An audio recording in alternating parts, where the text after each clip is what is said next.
God bless you and welcome to our devotional number 33. My delight is in the law of the Lord.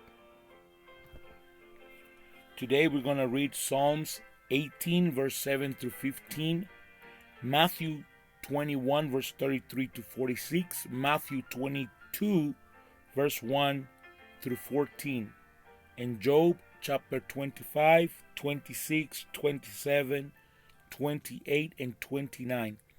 And we will continue reading a portion from the sermon titled Job, preaching 1955 by Brother William Branham. Let's begin by reading the word of the Lord.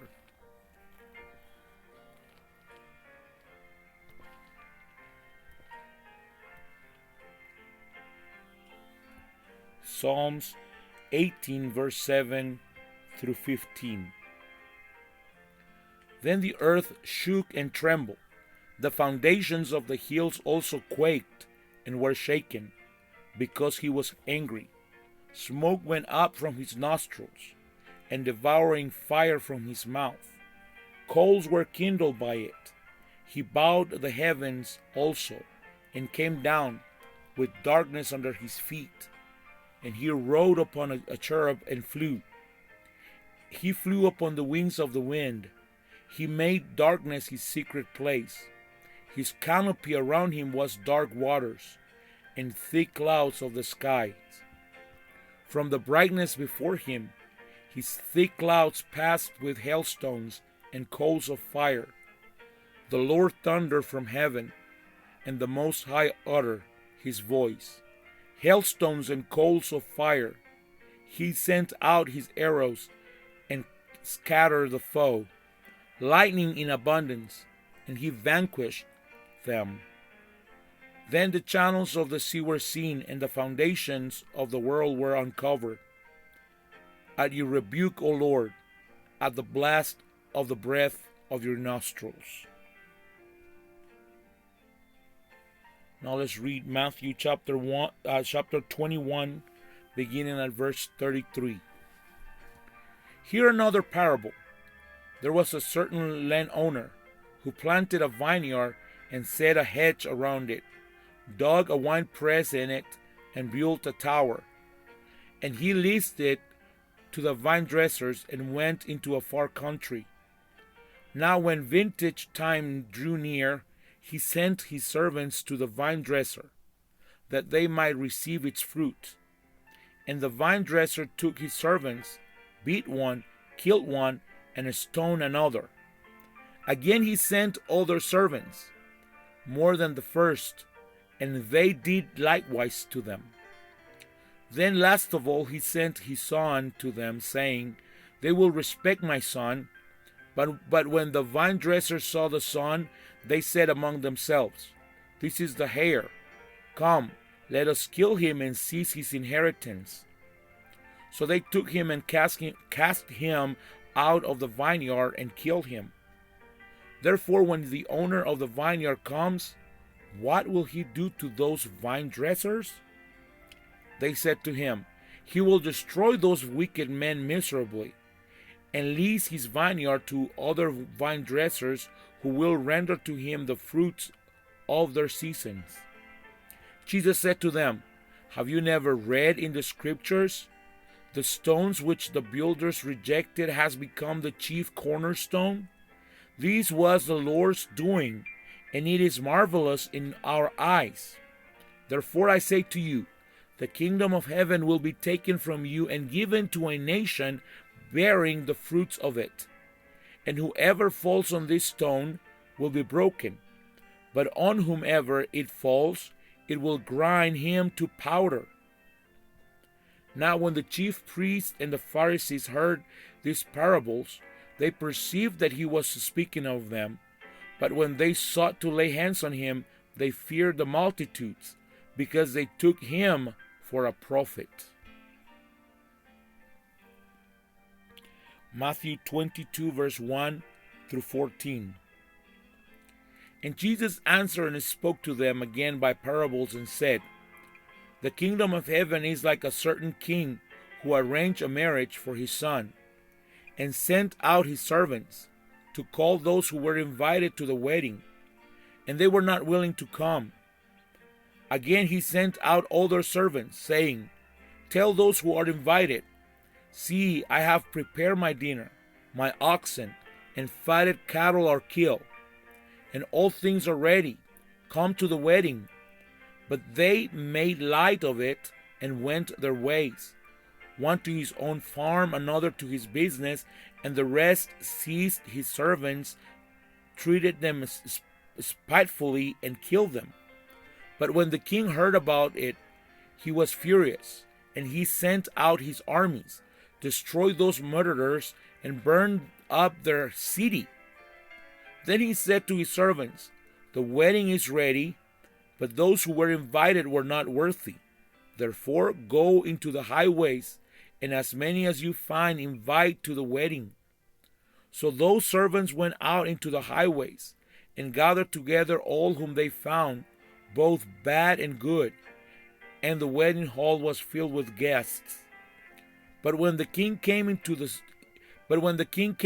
to see the guests, he saw a man there who did not have on a wedding garment. So he said to him, Friend, how did you come in here without a wedding garment? And he was speechless. Then the king said to his servants, Bind him hand and foot, and take him away, and cast him into outer darkness. There will be weeping and gnashing of teeth, for many are called, but few are chosen. Job chapter 25.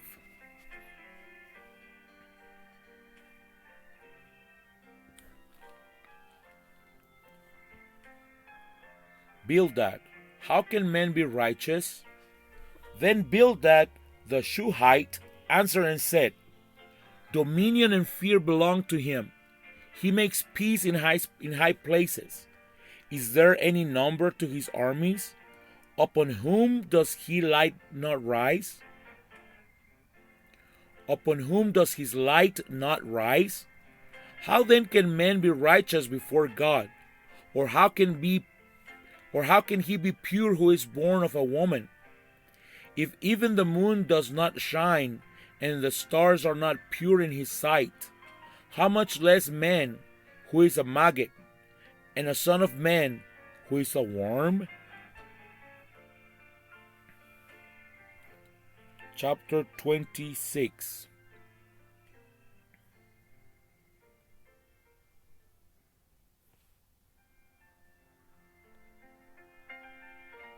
Job, man's frailty and God's majesty. But Job answered and said, How have you helped him who is without power? How have you saved the arm that has no strength? How have you counseled one who has no wisdom? And how have you declared sound advice to many? To whom have you uttered words? And whose spirit came from you? The dead tremble. Those under the waters and those inhabiting them, Sheol is naked before him, and destruction has no covering. He stretches out the north over the empty space. He hangs the earth on nothing. He binds up the water in his thick clouds, yet the clouds are not broken under it. He covers the face of his throne and spreads his cloud over it. He drew a circular horizon on the face of the waters. At the boundary of light and darkness, the pillars of heaven tremble and are astonished at his rebuke. He stirs up the sea with his power, and by his understanding he breaks up the storm. By the Spirit he adorned the heavens. By his Spirit he adorned the heavens. His hand pierced the fleeing serpent. Indeed, these are the mere edges of his ways, and how small a whisper we hear of him. But the thunder of his power, who can understand? Job 27. Job maintains his integrity.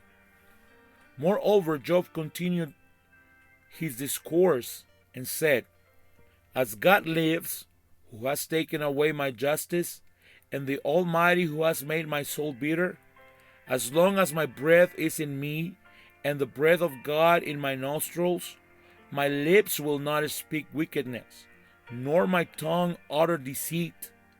Far be it from me that I should say you are right. Till I die, I will not put away my integrity from me. My righteousness I hold fast and will not let it go. My heart shall not reproach me as long as I live. May my enemy be like the wicked, and he who rises up against me like the unrighteous. For what is the hope of the hypocrite, though he may gain much, if God takes away his life? Will God hear his cry when troubles come upon him? Will he delight himself in the Almighty? Will he always call on God? I will teach you about the hand of God. What is with the Almighty I will not conceal. Surely all of you have seen it. Why then do you behave with complete nonsense? This is the portion of the wicked man with God, and the heritage of the oppressor received from the Almighty. If his children are multiplied, it is for the sword, and his offspring shall not be satisfied with bread. Those who survive him shall be buried in death, and their wisdom shall not weep. Though he heaps up silver like dust, and piles up clothing like clay, he may pile it up, but he just will wear it. He may pile it up, but the just will wear it. And the innocent will divide the silver. He builds his house like a moth, like a booth which a watchman makes. The rich man will lie down, but not be gathered up. He opens his eyes, and he is no more. Terrors overtake him like a flood. A tempest steals him away in the night. The east wind carries him away, and he is gone. It sweeps him out of his place. It hurls against him and does not spare. He flees desperately from his power. Men shall clap their hands at him, and shall hiss him out of his place. Job's discourse on wisdom. Surely there is a mine of silver, and a place where gold is refined. Iron is taken from the earth, and copper is melted from ore. Man puts an end to darkness, and searches every recess for ore in the darkness and the shadows of death. He breaks open a shaft away from people, in places forgotten by feet. They hang far away from men. They swing to and fro. As for the earth, from it comes bread, but underneath it is turned up as by fire. Its stones are the source of sapphires, and it contains gold dust. The path no bird knows, nor has the falcon's eye seen it. The proud lions have not trodden it, nor has the fierce lion passed over it. He puts his hand on the flint, and he overturns the mountains to the roots. He cuts out channels in the rocks, and his eye sees every precious thing. He dams up the streams from trickling. What is hidden he brings forth to light. But where can wisdom be found? And where is the place of understanding? Man does not know its value, nor is it found in the land of the living. The deep says, "It is not mine," and the sea says, "It is not with me." It cannot be purchased for gold, nor can silver be weighted for its price. It cannot be valued in the gold of Ophir. It is precious in precious onyx or sapphire. Neither gold nor crystal can equal it, nor can it be exchanged for jewelry of fine gold. No mention shall be made of coral or quartz, for the price of wisdom is above rubies. The topaz of Ethiopia cannot equal it, nor can it be valued in pure gold. From where then does wisdom come? And where is the place of understanding? It is hidden from the eyes of all living, and concealed from the birds of the air. Destruction and death say, we have heard a report about it with our ears. God understands its way. God understands its way, and he knows its place. For he looks at the end of the earth and sees under the whole heavens, to establish a weight for the wind and apportion the waters by measure, when he made a law for the rain and a path for the thunderbolt. When he saw wisdom and declared it, he prepared it indeed, he searched it out. And to men he said, behold, the fear of the Lord, that is wisdom, and to depart from evil is understanding. Job 29. Job's summary defense. Job further continued his discourse and said, all that I wear as in months past, as in the days when God watched over me, when his lamp shone upon my head, and when by his light I walked through darkness, just as I was in the days of my prime, when the friendly counsel of God was over my tent, when the Almighty was yet with me, when my children were around me, when my steps were bathed with cream, and the rocks poured out rivers of oil for me, when I went out to the gate by the city, when I took my seat in the open square, the young men saw me and hid, and the aged arose and stood. The princes refrained from talking and put their hand on their mouth. The voices of nobles was hushed, and their tongues stuck to the roof of their mouth. When the ear heard, then it blessed me, and when the eye saw, then it approved me, because I delivered the poor who cried out, the fatherless and the one who had no helper. The blessing of a perishing man came upon me, and I caused the widow's heart to sing for joy. I put on righteousness, and it clothed me. My justice was like a robe and a turban. I was eyes to the blind, and I was feet to the lame. I was a father to the poor, and I searched out the case that I did not know. I broke the fangs of the wicked, and plucked the victim from his teeth. Then I said, I shall die in my nest, and multiply my days as the sand. My root is spread out to the waters, and the dew lies all night on my branch. My glory is fresh within me, and my bow is renewed in my hand. Men listened to me and waited, and kept silence for my counsel. After my words they did not speak again, and my speech settled on them as dew.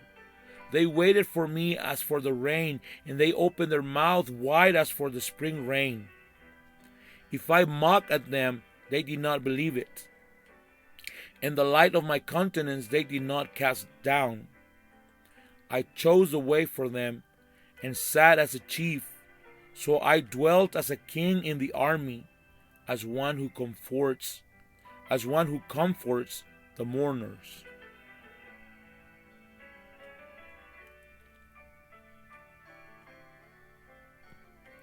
Blessed be the name of the Lord. Now let's read a portion of the sermon titled Job, Servant of God, preached in 1955 by Brother Branham. Now Moses looked over the lamb, said, take a lamb, every one of you, for the house, and it must be first put up and tried. Listen, you new converts now. We thank God for many every night. And look, first thing comes along is a trial. As soon as you come to Christ, something's going to happen. Every son that cometh to God must be first tried, scourged, whipped a little. But if you things happen to really try you out, child training, that's what it is. You believe in a scriptural child training? The Bible speaks of training a child with tutors and so forth, bringing him up, straightening him out, giving him what he belongs. That's what's the matter tonight. Preachers has let the congregation get by with anything. They need a little child training. That's right. That's what's the matter with the world today. The reason they got so much in the natural, juvenile delinquency, we need some child training. I think it's a lot of parent delinquency. My daddy, he really believed in that child training. He had a switch laying up over the door and a razor strap hanging on the wall. We know what it meant. It's too bad we ever got away from it, isn't it? Yes. Child training. We need preachers that'll preach the word. Tell us the truth about it. Tell us we must be born again and bring us on the basis of the shed blood of Jesus Christ, the Son of God. Introduce all the good things that God has got for us. That's a pastor. That it is. That's the kind you get the vitamins from. Might be in a barn or mission, but just so you are getting fed is the main thing. Now it must be tried first and then killed in the evening before the elders. And you notice the Bible is speaking of the lamb of redemption there. It spoke of it as in a singular. Kill the lamb. But in the other terms, every family kill a lamb. But all represented one lamb. And in the spiritual meaning of it, that each one of those families, the father being the priest of the own house, they was to kill the lamb for each house that they could eat the meat. But it all represented one lamb. And that means that in reality there's many missions or many churches, bodies of believers, all together representing one lamb. We're all feeding off the same lamb. See what I mean? Here is one church over here, another one here, and one in Africa, one in Asia, but it's all from the same lamb. The redemption comes from the same lamb, and we're fed the body of the Lord Jesus Christ, which is the Word. In the beginning was the Word, and the Word was with God, and the Word was God, and the Word was made flesh and dwelt among us. Hallelujah. We have reached the end of this devotional. May the Lord bless you. May the Lord make His face to shine upon you and give you peace. Shalom. Don't forget to talk to Him in prayer. Until next time, God bless.